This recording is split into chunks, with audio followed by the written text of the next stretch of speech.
Mas, terima kasih sudah share bagaimana proses untuk pendakian. Tapi saya lebih pengen ngulik ini nih Mas. Jadi di buku ketiganya Mas Hadi, ini buku ketiga ya Mas? Ya. Judulnya Himalaya 7,9 magnitudo. Pendakian Annapurna Base Camp di Bayang Gempa Nepal. Ya.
Bismillahirrahmanirrahim.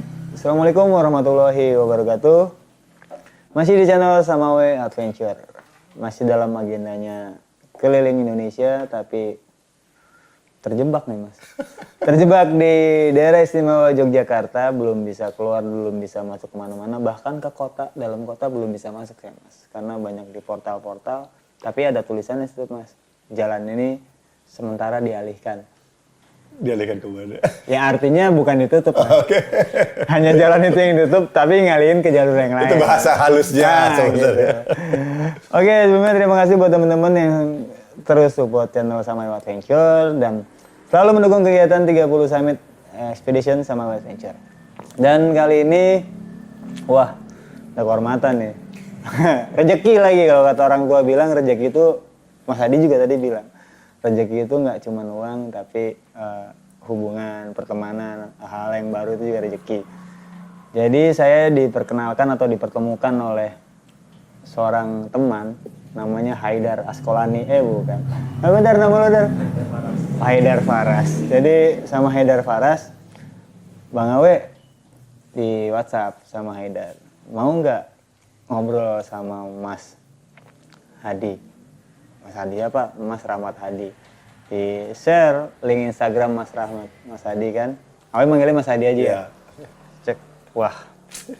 Ini pasti ceritanya banyak gitu kan. Maksudnya iya bukan cerita horor ya teman-teman, tapi sebuah cerita mahal menurut saya sendiri. Cerita mahal yang mungkin teman-teman sangat ingin tahu sebagai basic pengetahuan mereka atau dasar mereka bahwa oh ternyata bisa lo melakukan hal ini, kita bisa lo melakukan perjalanan ini, gitu Mas. Artinya dengan sesimpel yang mungkin nanti akan dijelaskan Mas Hadi, oh ternyata siapapun bisa melakukan, gitu Mas. Jadi teman-teman, Mas Hadi akan coba menjelaskan atau menceritakan ada dua hal.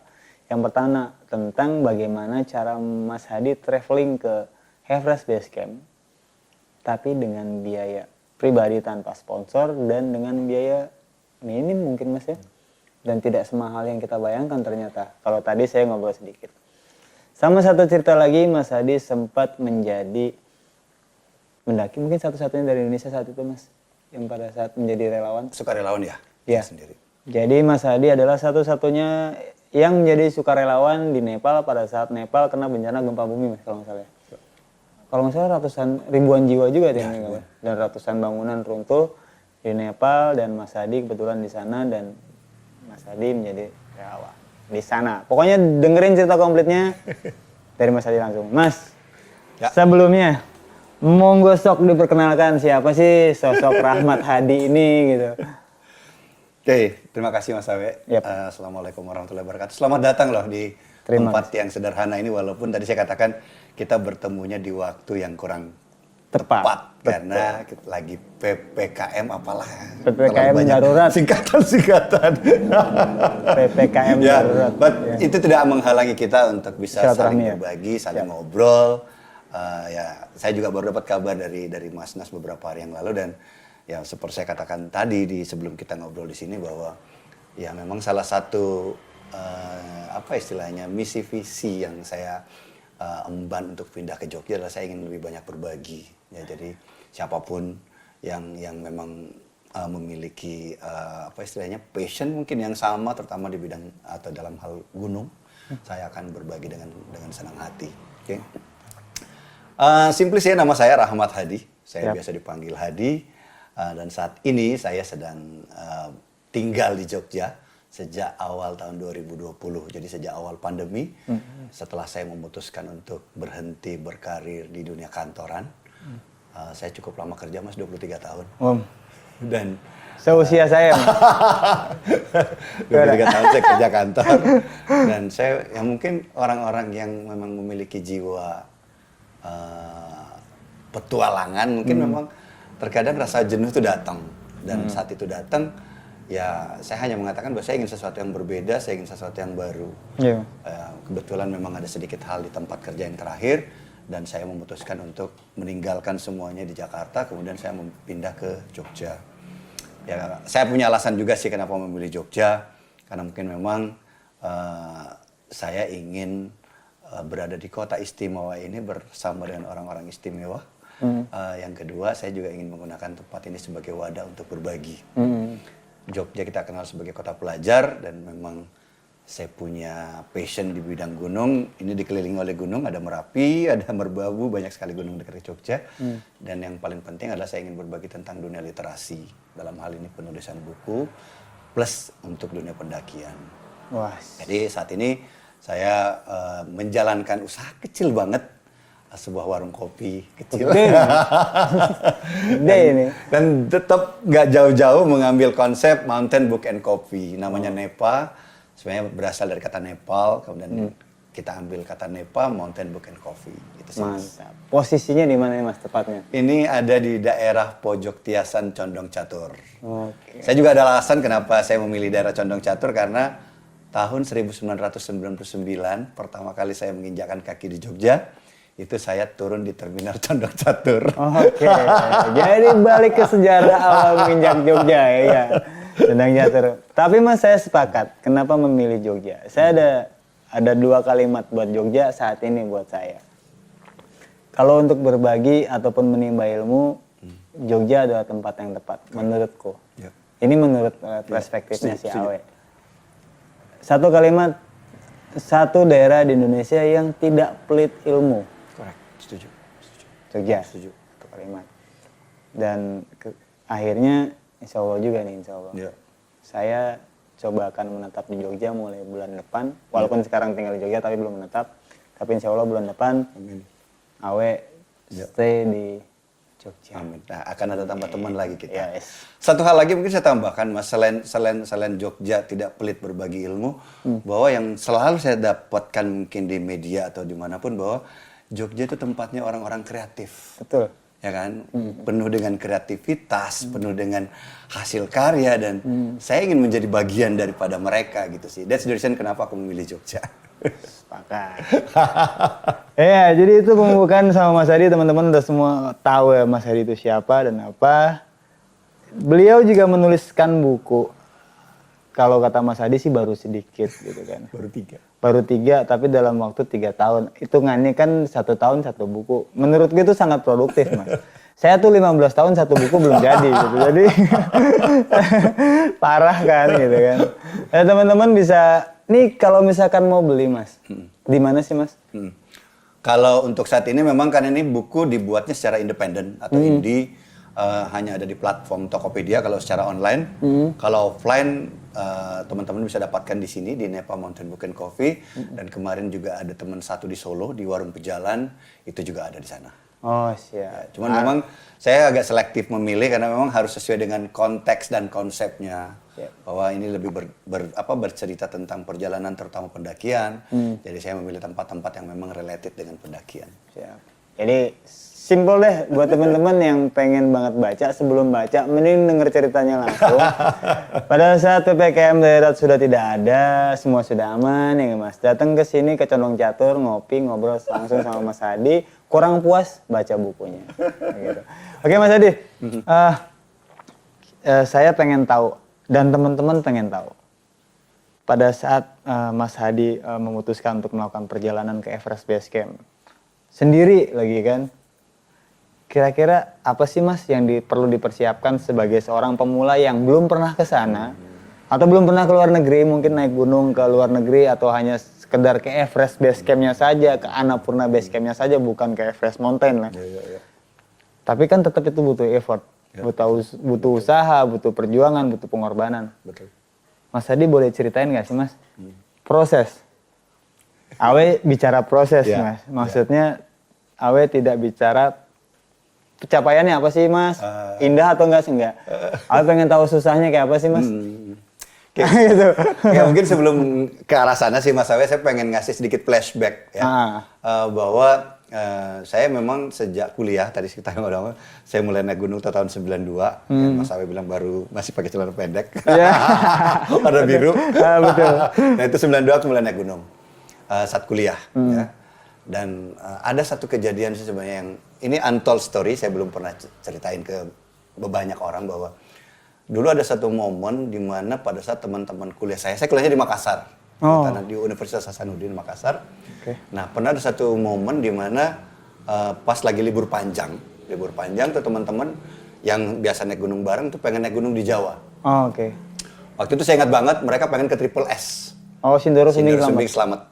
Ya. Tenar dulu. Ya, dulu tahun 9 segitu tuh masih tenar, hits banget gitu kan.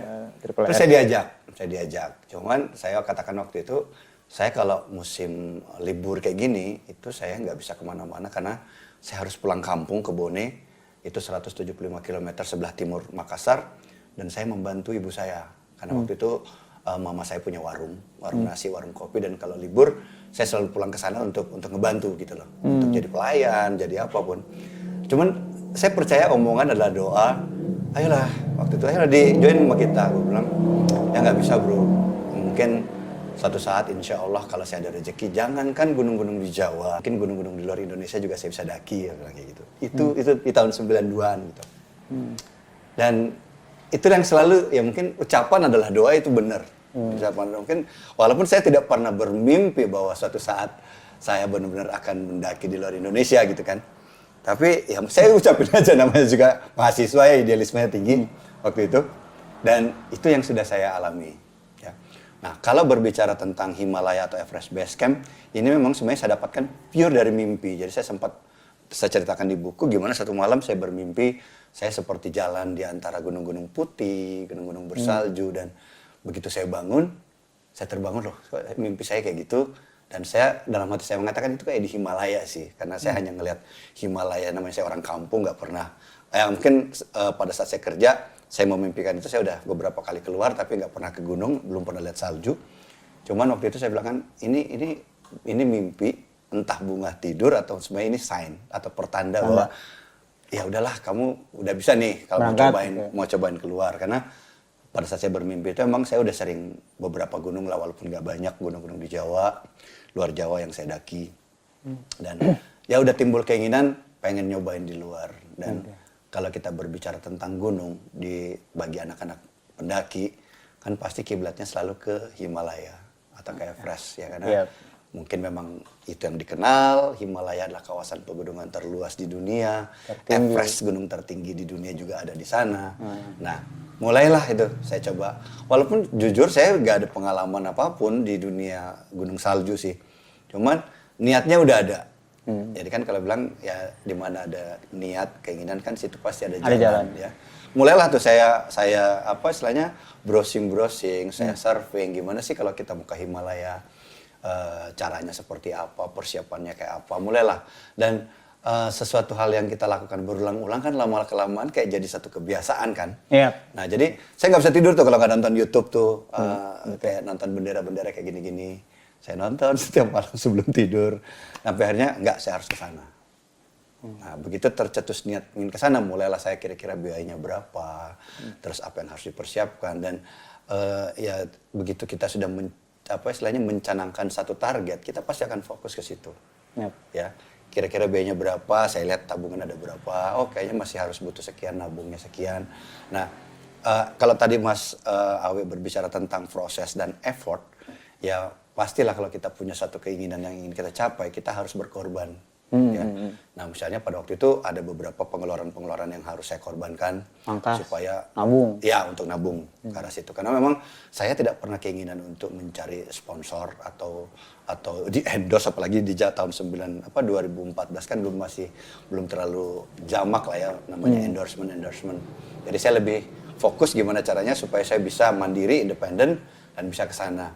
Saya browsing, baca testimoni orang. Walaupun mungkin memang salah satu hal yang perlu diketahui oleh teman-teman bahwa hampir semua referensi tentang Himalaya atau Everest sebagian besar dalam bahasa Inggris. Yeah. Jadi ya saran saya kalau memang teman-teman punya keinginan, punya mimpi, ya memang harus paling tidak punya keahlian sedikit ya, walaupun nggak harus selancar Cinta Laura mungkin ya, tapi paling tidak kita tahu ini maksudnya apa, ya kan? Nah, mulailah saya pelajari dan ternyata setelah main hitung-hitungan, oh kalau biayanya sekian, saya butuh nabung sekian lama, saya harus menghemat ini itu untuk nabung segini, dan ternyata bisa. Nah, masalah pertama itu dulu, karena ya kita tidak bisa memungkiri bahwa segala sesuatunya pasti perlu biaya. Betul. Ya, masalah berlatih fisik atau itu second priority. Ini dulu nih yang penting. Karena kalau kita mau berlatih fisik tapi kalau ternyata kita nggak punya budgetnya kan juga berat kan. Iya. Ya, jadi kita harus punya skala prioritas. Nah, kalau berbicara tentang proses itu yang saya benahi dulu. Ya, biayanya berapa? Nah, sekedar informasi buat Mas Awe, kalau untuk keberangkatan yang pertama, karena saya 2 kali ke Himalaya, tahun 2014 itu saya pure menggunakan tracking provider. Jadi sama mungkin kayak biro travel.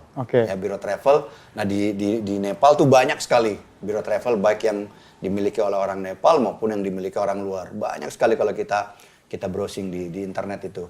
Nah, saya memilih untuk menggunakan tracking provider lokal di sana. Kemudian saya mulai menjalin komunikasi. Nah, itu tadi memang kita harus pakai bahasa Inggris. Nah, untuk berkomunikasi, saya tanya-tanya, alhamdulillah mereka memang cukup komunikatif dan kooperatif. Mereka menjelaskan dan at the end saya memutuskan ya, saya bisa berangkat. Nah, saya mulai mau ngasih DP segala macam. Setelah itu baru saya pindah ke prioritas kedua, yaitu persiapan fisik. Nah, 6 bulan, 8 bulan sebelum saya berangkat itu saya udah mulai berlatih. Ya, mulai jogging, mulai kembali ke gym, mulai naik gunung secara rutin. Jadi hampir setiap weekend itu, kebetulan saya tinggal di Jakarta, jadi memang saya prioritasnya untuk gunung-gunung di daerah Jawa Barat dulu. Ya, plus beberapa di Jawa Tengah. Kemudian intinya bahwa saya naik gunung. Ya. Yang kedua, saya juga baca di internet bahwa memang kalau di Himalaya itu kan mungkin agak berbeda dengan Indonesia yang kita berada di Khatulistiwa. Kalau di sana mungkin karena mostly gunung-gunung salju, jadi faktor cuaca juga menjadi faktor pertimbangan yang sangat penting. Nah, oleh karenanya pada saat saya berlatih, saya tidak hanya berlatih pada saat musim kemarau atau panas yang memang cuacanya enak banget gitu loh naik.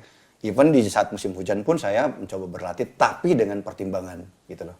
Karena ya sebenarnya secara safety kita mendaki pada saat musim hujan sebenarnya tidak terlalu dianjurkan, tetapi karena saya punya pertimbangan lain dan saya juga cukup tahu kira-kira sampai di batas mana saya boleh mendaki saat musim hujan, itu saya lakukan. Tujuannya untuk melatih fisik saya pada saat saya bisa di musim kemarau, di musim hujan pun saya bisa. Tujuannya itu sih sebenarnya.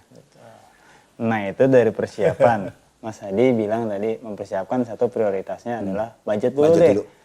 Ya, orang kalau nggak punya uang susah mikir, Mas. Betul. Ya, hubungannya ya maksudnya mau latihan fisik kayak apa tetap nggak akan pernah semangat. Pada saat budget sudah siap, second prioritasnya adalah mempersiapkan secara fisik. Nah, kalau boleh tahu Mas, pada saat pertama kali di tahun 2014 seperti ya, menghabiskan dana berapa sih Mas untuk bisa berangkat ke sana? Siapa tahu juga teman-teman, gue pengen nabung nih, kira-kira berapa ya gitu habisnya. Oke, jadi sebelum saya jawab pertanyaannya Mas Awe, sebenarnya ada beberapa trik sih. Jadi gini, kita bisa berangkat secara grup. Artinya mungkin mirip-mirip Open Trip kalau di Indonesia. Ada beberapa trekking provider yang sebenarnya sudah punya apa istilahnya tracker, sudah punya customer untuk naik di waktu-waktu tertentu. Ya, Ada jadwal ya punya jadwal. Nah, kita bisa join ke sana dan biasanya kalau kita join untuk itu biayanya lebih murah. Ya, mungkin kalau saya katakan mungkin masih di bawah $1.000. Mungkin kalau sekarang kita kurskan mungkin masih dapat kurang lebih 10-12 juta masih dapat. Nah, kalau misalnya kita mau buat sendiri juga bisa. Nah, kalau saya mengambil jalan tengah. Jadi saya katakan tadi bahwa saya udah mulai komunikasi dengan tracking providernya. Ya karena saya harus sesuaikan dengan jadwal cuti saya. Ya, saya pasti punya beberapa apa istilahnya bukan aturan sih, tapi saya pasti punya beberapa plan untuk menyesuaikannya dengan saya kira-kira cutinya kapan gitu. Nah, saya ngomong ke tracking provider bahwa saya mau punya jadwal sendiri, tapi jadwal itu akan saya buka gitu loh. Artinya saya nentuin waktunya, tapi setelah saya nentuin waktunya siapa saja boleh masuk. Jadi bukan ya kalau saya katakan tadi ada yang memang waktunya udah ada, customer trackernya udah ada dan kita masuk. Kalau saya agak sedikit berbeda, saya bilang ke tracking providernya, saya yang akan nentukan waktunya, tapi setelah saya nentukan waktunya saya mau buka gitu loh buat orang lain.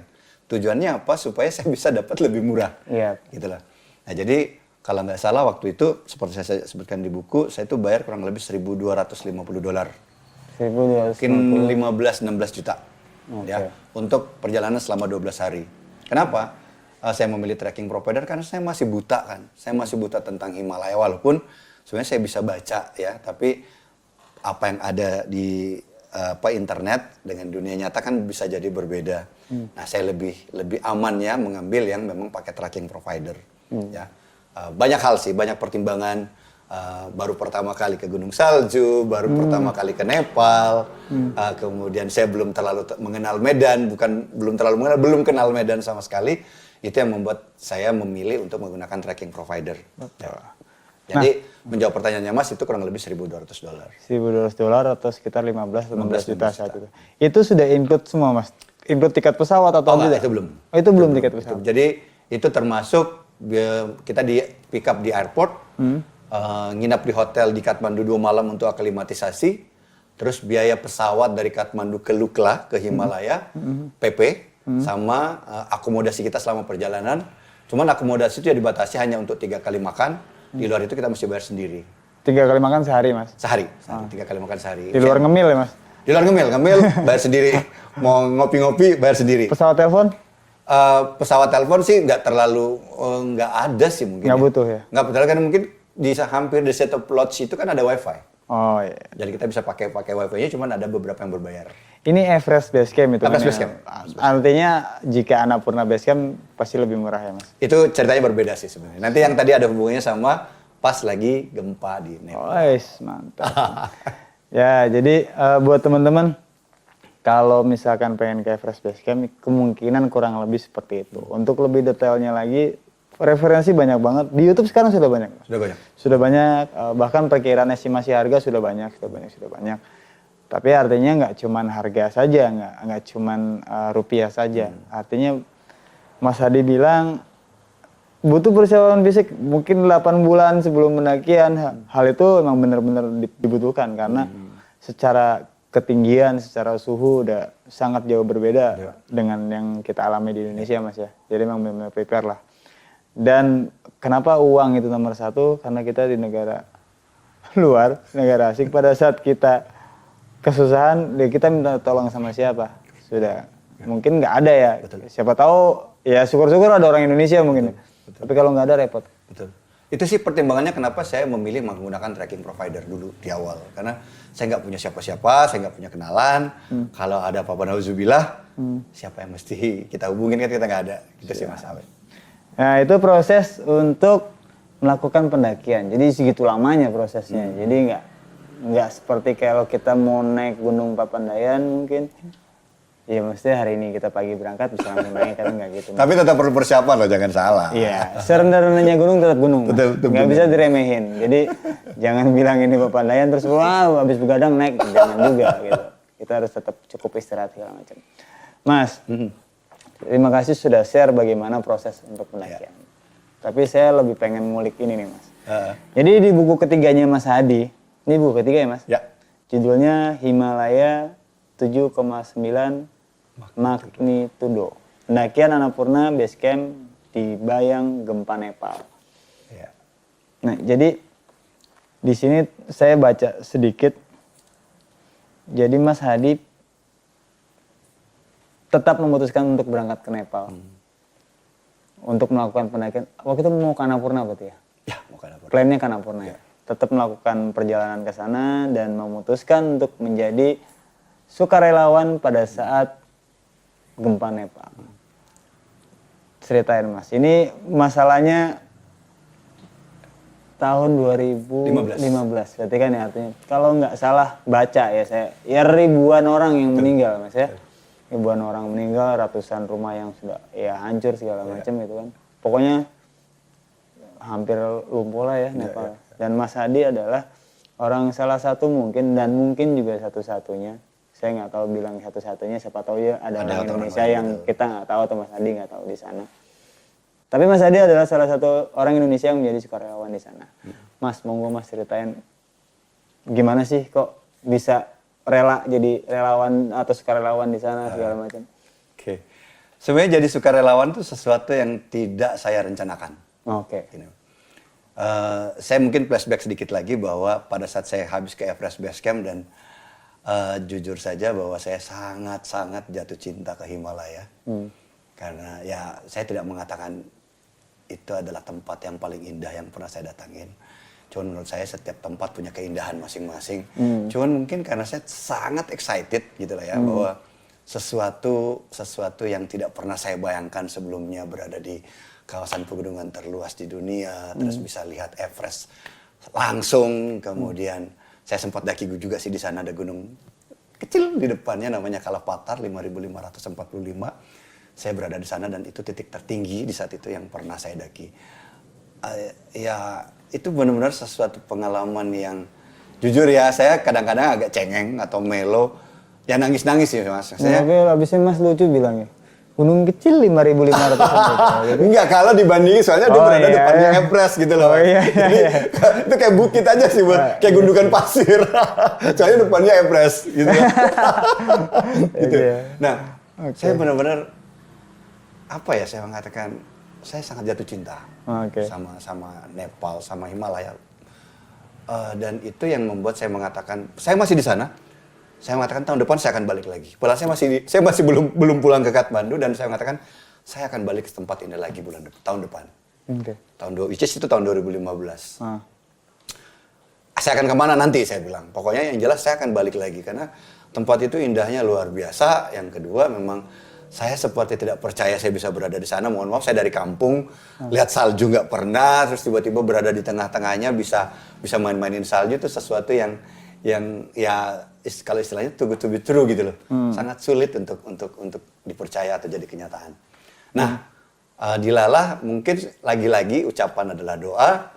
Saya di tahun 2015 saya ditugaskan kantor saya untuk kerja di Yangon, Myanmar. Ya.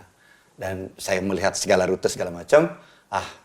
Kebetulan di bulan April itu adalah batas terakhir assignment saya atau penugasan saya. Dan saya mengatakan saya udah ngatur semuanya. Tanggal 1 Mei, saya ingat banget, tanggalnya tanggal 1 Mei, saya akan terbang dari Myanmar, saya cuma transit di Kuala Lumpur, kemudian saya langsung ke Nepal. Ya, untuk menghemat biaya, Mas. Daripada saya balik ke Jakarta lagi kan jadi lebih jauh. Jadi dari Yangon, Myanmar, saya terbang. Itu rencana awalnya ya. Dilalah tanggal 25 April 2015, which is 5 hari sebelum saya berangkat, itu terjadi gempa.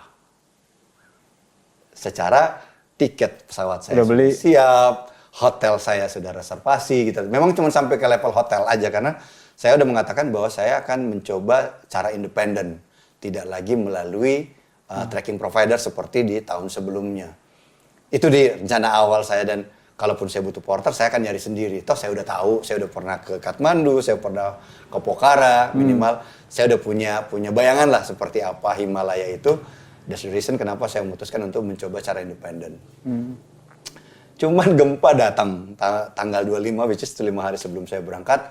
Dan lebih parah lagi tanggal 26 saya baca berita, itu bandara ditutup. Bandara Kathmandu ditutup. Saya benar-benar gamang karena biasalah mencari biaya hemat, semua ya tiket-tiket yang saya pesan itu kan tiket-tiket promo. Iya, Which is artinya itu nggak bisa di refund, nggak bisa di reroute, nggak bisa diapa-apain gitu loh. Lo nggak terbang, angus. Saya udah benar-benar apa ya, gampang banget ya. Cuman ya maksudnya saya tersadar bahwa kan tidak ada yang bisa saya lakukan. Bencana kan ibarat kata itu kehendak Allah gitu loh. Kamu mau ngapain gitu. Nah, sampai akhirnya saya pada satu ya udah kalau seandainya pun dibuka, saya tetap akan ke sana. Apakah nanti saya bisa jalan ke Annapurna atau tidak, itu urusan belakang. Bahkan kalau bisa ya udah, kenapa saya nggak jadi sukarelawan aja. Ya. Dan pemikiran itu datang dan saya langsung mengupload di Facebook saya waktu itu, ngabarin teman-teman bahwa saya ingin ke Nepal untuk menjadi sukarelawan. Bagi teman-teman yang ingin menyisihkan rezekinya untuk membantu masyarakat di sana, boleh lewat saya, boleh lewat tabungan rekening saya. Nanti saya akan pertanggungjawabkan secara transparan gitu loh.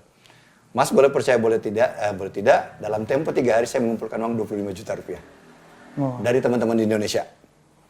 Ada 2 hal yang membuat saya sedikit terharu adalah bahwa kita orang Indonesia itu kalau mau bantu orang nggak peduli gitu loh. Mau orang manapun, kalau namanya orang kena bencana dibantu. Kemanusiaannya tinggi. Kemanusiaannya tinggi. Yang kedua, ya ini personal bahwa teman-teman dekat saya atau teman-teman yang mengenal saya itu cukup mempercaya saya gitu loh. Untuk menitipkan atau mengamanahkan bantuan mereka ke saya. 25 juta dalam tempo 3 hari. Itu saya dapatkan. Itu yang sangat membuat aku tersentuh sih Mas. Bahwa teman-teman mempercayakan amanahnya ke aku. Dan yang kedua adalah bahwa solidaritasnya orang Indonesia itu luar biasa sebenarnya. Walaupun aku hanya melihatnya dari point of view yang cukup kecil. Bahwa dalam waktu 3 hari saya bisa mendapatkan donasi sebesar itu gitu loh. Dan ini untuk membantu masyarakat di Nepal. Ya.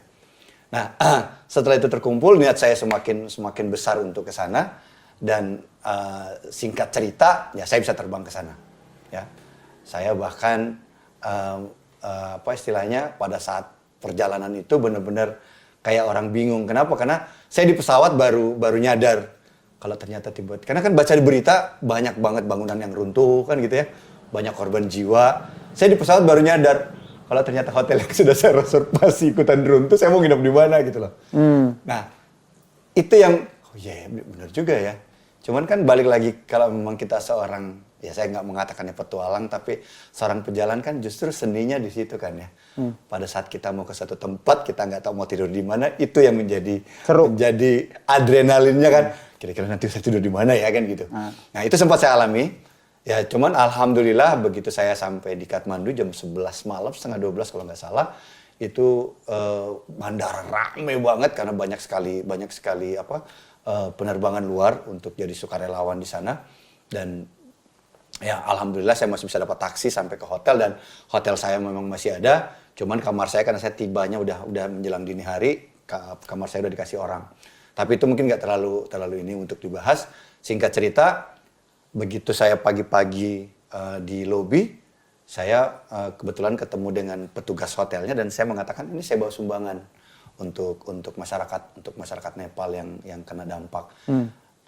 Nggak tahu, mungkin seperti semua sudah diatur dan si orang Nepal asli itu mengatakan, wah kebetulan kita memang lagi menggalang dana untuk diberikan ke masyarakat yang terdampak gitu atau korban. Ya udah, dia nanya, kamu bawa berapa? Saya bilang, saya bawa kurang lebih $2.500. Wah, itu banyak. Dia bilang, ayo join. Itu semuanya ngalir, Mas. Semuanya ngalir, dan saya malah mendapatkan banyak pengalaman-pengalaman yang mungkin agak sulit didapatkan di hari-hari biasa. Saya diajak meeting, ketemu di salah satu rumah sakit lokal, yang mana semua orang pakai bahasa Nepal. Saya pegang. Nah itu salah satu hal yang menurut saya sangat menarik, sangat unik, yang mungkin tidak bisa didapatkan oleh sembarang orang gitu loh. Jadi saya dibawa ke situ, kemudian saya sangat salut sama orang Nepal bahwa dia sempat mengatakan, ya udah uang itu tetap kamu simpan, kamu yang belanja. Kamu yang belanja. Jadi mereka nggak seperti, ya udah sini uangmu, nanti kamu nggak. Kamu tetap simpan, nanti kita belanja, kita bareng-bareng. Nah, salah satu hal yang cukup unik karena oleh mereka saya dibawa ke pasar-pasar tradisional, saya dibawa ke tempat-tempat terpencil karena terutama pada saat kita nyari terpal. Jadi dapat informasi bahwa benda yang paling dibutuhkan adalah terpal untuk tenda darurat, dan itu kita keliling Kathmandu nggak ada. Akhirnya kita keluar Kathmandu dan sampai ke desa-desa gitu nyari terpal ya untuk kita bawa ke lokasi dampak. Nah, satu hal menarik juga yang lainnya yang ya itulah, kalau kita mungkin niatnya baik, kadang-kadang rezeki itu datang tidak harus berbentuk uang. Saya dapat kesempatan masuk ke istana, Bos. Karena kebetulan salah satu teman yang memang pemilik hotel itu punya jalur yang mungkin kalau di sini kayak pas pampres. Nah, mereka mau ketemu orang itu untuk meminta pengamanan. Dan saya diajak masuk, walaupun cuma halaman belakang sih. Cuman kan tidak sembarang orang bisa masuk ke situ kan. Nah, saya masuk ke halaman belakang Royal Nepal atau Istana Nepal, ketemu dengan komandan pas pampresnya lah mungkin kalau kita. Jadi kepala pengawal raja. Nah, itu pengalaman-pengalaman yang saya dapatkan, yang saya syukuri bahwa ya bahkan kalau waktu itu niat untuk mendaki Annapurna udah saya simpan sih. Udah itu belakangan aja gitu loh. Kalau memang nanti bisa naik, alhamdulillah nggak apa-apa. Saya fokus untuk menjadi sukarelawan. Oke. Singkat cerita, kita akhirnya berangkat ke salah satu tempat, saya masih ingat namanya Sindupalchok. Itu kurang lebih 70 atau 80 km dari Kathmandu, dan itu berada di kaki gunung. Walaupun bukan Himalaya ya. Nah, di situ tuh saya diberikan pengalaman yang luar biasa gimana bisa ngelihat korban-korban gempa yang mohon maaf yang tinggal di pegunungan. Mungkin sama kalau di sini kita ketemu dengan masyarakat lokal yang tinggal di gunung, persis seperti itu. Dan yang lebih mengharukan lagi bahwa informasi untuk pembagian bantuan itu udah terdengar, dan mereka ada yang sampai menyeberang gunung melewati lembah-lembah gitu selama 2 hari 2 malam hanya untuk mendapatkan bantuan. Aksesnya sangat sulit ya? Aksesnya sangat sulit. Ya mungkin gimana sih kalau Himalaya mungkin kayak gitu. Dan itu menurut saya pengalaman yang takkan terlupakan sih. Saya bisa berada di tempat itu, kemudian bagi-bagi sumbangan ya, dan bisa bertemu langsung. Apalagi saya satu-satunya orang Indonesia karena memang join dengan di kelompok itu lah. Dari kelompok itu karena memang saya sebenarnya kalau dibilang satu-satunya orang Indonesia enggak, karena waktu itu juga ada ACT, Aksi Cepat Tanggap, yang juga ada di sana. Saya sempat ketemu sebelum saya berangkat, cuman saya tidak memilih untuk bergabung ke situ. Saya memang lebih memilih untuk bergabung dengan sukarelawan yang orang lokal, gitu sih. Karena pengen dapat apa ya istilahnya, dapat atmosfernya, dapat feel-nya. Gimana sih kalau kita bergabung dengan orang lokal. Plus waktu itu ada orang dari Prancis, ada orang dari Polandia juga join. Dan itu yang menjadikannya seperti kayak sukarelawan internasional mini gitu loh. Di mana kita pasti memerlukan sedikit trik untuk gimana bisa menyatu dengan mereka. Berapa hari total Mas dulu di sana jadinya? Kalau untuk sukarelawannya sendiri cuma nginep di lokasi ya Mas, itu kita cuma nginep semalam. Karena memang istilahnya jatah yang diberikan oleh petugas keamanan itu memang kita hanya diberikan, bahkan ada ya di awal udah pulang hari. Justru yang saya salut ya pulang pergi jadi nggak stay. Saya salutnya sama orang Nepal, ini juga saya bahas di buku, justru mereka datang nanya ke saya, Hadi, bagaimana menurut kamu? Apakah kita akan nginap di sini atau kita pulang ke Kathmandu? Dan jawaban saya tegas, saya pengen nginap di sini. Ya, tapi dia bilang masih riskan bla bla bla bla. Saya katakan justru ya ini momennya di sini, bro. Gue bilang kita bisa tidur setenda sama pengungsi, kita bisa bareng-bareng dengan mereka melewatkan waktu 1 malam, itu hal yang sangat luar biasa. Dan syukurnya juga tuh didukung sama teman yang orang Prancis, dan akhirnya kita nginep di tenda pengungsian. Ya artinya secara moral sangat bisa membantu mereka sebagai korban ya. Maksudnya secara psikologis mereka sangat butuh bantuan itu kan. Betul. Cuma kalau cuma ditinggal tuh sakit juga kan gitu kan. Itu yang ingin saya dapatkan sih sebenarnya Mas Awe. Feel-nya pada saat kita nginep bareng, tidur di tenda bareng, ngerasain dinginnya kayak apa, itu yang momen yang takkan pernah bisa saya lupakan sih. Artinya semua dibahas detail ya. Ada di situ. Ada tambahan satu lagi sih. Jadi pas keesokan harinya kita mau pulang, saya ditanya, Hadi kamu masih punya uang? Saya bilang ada. Kita masih ada satu tempat lagi yang dampaknya sangat parah. Saya bilang, saya serahkan ke kalian. Dan kita ke satu tempat, itu ada satu gunung Mas. Itu setengahnya, setengahnya kayak kekikis.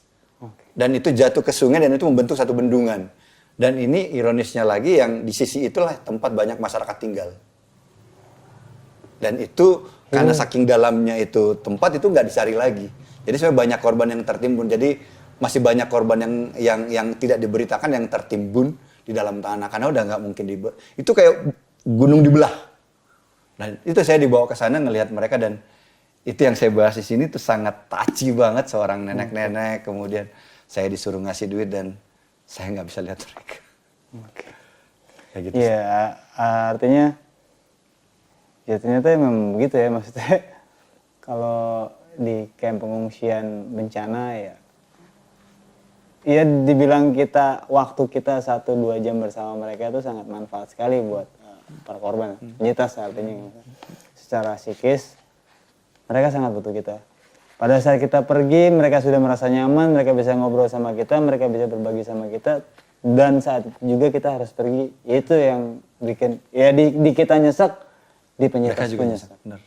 Artinya tidak semudah yang dibayangkan untuk bisa menjadi relawan atau sukarelawan, karena selain waktu, selain tenaga, mental ya psikologis kita juga hampir mirip seperti penyintas. Iya, ini yang menjadikan perjalanan buku ini berbeda dengan dengan perjalanan lainnya karena banyak hal-hal yang berhubungan dengan kemanusiaan, humanity yang saya alami bahkan tidak pernah saya bayangkan sebelumnya. Tertulis di sini. Ada di situ. Wes. Dan itu yang apa ya? Saya mengatakan itu yang menjadikannya sebagai momen-momen yang tak akan bisa saya lupakan sih. Siap. Gitu. Mantap banget. Buat teman-teman, wah ini bocoran lah kisi-kisi. Jadi kalau pengen jelas gimana sih alurnya secara detail, mungkin obrolan dialog Mas Hadi dengan beberapa kawan-kawan di Nepal seperti apa. Baca aja lengkapnya di buku Mas Rahmat Hadi yang judulnya Himalaya 7,9 magnitudo. Buku terakhir. Buku terakhir Mas Hadi edisi ketiga. Di sini juga ada edisi Kilimanjaro juga ada. Terus ada Menggapai Mimpi ke Puncak Dunia. Ini yang pertama ya Mas ya? Yang Pertama. Jadi teman-teman silakan bisa membaca buku ini dan bisa, ini ada e-booknya yang ketiga ya Mas ya? Oh enggak, yang pertama yang Oh yang pertama ada e-booknya. Yang ketiga mangga yang mau beli bisa langsung datang aja ke sini. Ada di Tokopedia juga. Di Tokopedia juga ada. Catat aja nanti saya tulis juga judul bukunya apa, terus belinya di mana, linknya pun untuk mau beli buku tak kasih nanti. Nanti buat Mas Awe saya kasih satu biar bisa ngerasa seperti apa. Makanya datang ke sini ngobrol. Rezeki kan gak harus berbentuk uang kan, berbentuk buku yang bisa diuangkan. Jadi jangan salah tafsir Mas. Jadi kalau menurut teman-teman nanti diuangkan saya bawa ke Sentiong. No, I mean setiap buku kan pasti ada value-nya. Iya, betul. Benar. Itu maksudnya. Jadi diuangkan tuh kita bisa belajar dari sini dan apa yang kita dapat kita bisa jadikan itu sebuah bentuk usaha kita untuk bisa menghasilkan uang. Gitu Mas ya? Betul. Jangan main potongan. Dan ini tentang Annapurna Base Camp sih, which is kalau Annapurna Base Camp kalau dari omongan orang-orang yang sering kesini bahwa mereka sangat ingin ke Annapurna Base Camp. Yes. Sebenarnya mungkin ya itu yang tadi kita omongkan bahwa itu benar the real independent. Saya nggak pakai tracking provider dan saya benar-benar hanya memanfaatkan pertemanan di sana. Ada yang bantu, saya nyari porter. Mereka yang bantu nyariin porter sih. Kemudian untuk izinnya, nah untuk ke Himalaya juga ada izin harusnya Mas. Yap. Ada namanya TIMS, Tracking Information Management System. Yes. Sama ada tracking permit. Nah itu dua, itu dibantu mereka izin. Urusin. Simpel ya, visa juga langsung bisa ceplok. Kalau bisa visa on arrival. Nah, satu tambahan bahwa pada saat saya ke ke Nepal di tahun 2015 ini, saya mendapatkan gratis visa. Oh, okay. Karena saya datangnya sebagai sukarelawan. Lumayan $40 Iya, $40 mahal. Ya taruh misalkan kurs sekarang 14.000 kan udah sekitar 600.000-an. 600.000. Jadi buat relawan uang 600.000. Lumayan. Dan 600.000 di Nepal itu sangat berharga kan? Sangat berharga. Karena ya nilainya juga lebih tinggi rupiah sih kan Mas ya. Ya wis, teman-teman Mas Hadi, terima kasih banyak informasinya, terima kasih banyak berbaginya. Mudah-mudahan teman-teman juga bisa beli bukunya ini biar bisa tahu detail gimana sih perjalanan Mas Hadi, bagaimana sih untuk menjadi relawan. Ya walaupun kondisinya mau tidak mau harus berangkat karena sayang tiketnya hangus, tapi tetap aja itu adalah sebuah perjalanan yang sangat berarti dan sangat bermanfaat buat Mas Hadi dan buat teman-teman atau keluarga kita sama manusia di Nepal. Terima kasih sekali lagi Mas Hadi. Sama-sama, Mas Hadi. Jangan lupa teman-teman datang ke Kopi Nepa ya Mas. Nepa Mountain Book and Coffee. Nepa Mountain Book and Coffee di Condong Catur, Yogyakarta. Buat teman-teman yang mau sharing-sharing tentang Mas Hadi, gimana sih nanya-nanya pengalaman pendakian ke Elbrus ya, ke Kilimanjaro juga sudah pernah, Annapurna Base Camp. Ya mudah-mudahan kita bisa berangkat ke sana bareng ya Mas. Amin, amin ya rabbal alamin. Oke, insya Allah mungkin minggu depan saya berangkat. Mas Awe selesai 30 gunungnya dulu. Oke, siap. Kalau udah, ayo kita ke, mudah-mudahan Nepal udah dibuka lagi. Iya, amin. Jadi kalau kami dari SMAW insya Allah setelah 30, emang ada schedule cuman ke Alpen Mas. Alpen, mungkin setelah Alpen baru ke Everest Base Camp. Ya, apapun lah itu. Rezekinya yang mana aja duluan. Benar. Kita kan makanya yang sering saya sampaikan ke teman-teman bahwa kita tuh poinnya adalah kita harus punya bekal. Bekal itu nanti dipakai kemana itu urusan belakang. Ya. Yang penting kita udah punya bekalnya dulu. Ya. Kayak gitu sih. Walaupun mungkin memang ya kita harus dalam hidup kita harus punya target kan. Kalau nggak ada target kan kita seperti apa ya? Seperti kemana-mana tapi nggak ada tujuan. Siap. Gitu sih Mas. Teman-teman, poin dari obrolan kita yang singkat ini adalah dua. Yang pertama, hidup perlu bekal. Ya kan? Hidup butuh target. Agar apa? Agar kita jelas tujuannya, nggak ngelantur sana sini. Yang kedua yang terpenting, ucapan adalah doa. Ya. Berucaplah yang baik, Ya. berucaplah sebuah impian kita dan usahakan dengan sikap kita dan perilaku kita. Insya Allah, Allah mendengar dan merealisasikan apa yang menjadi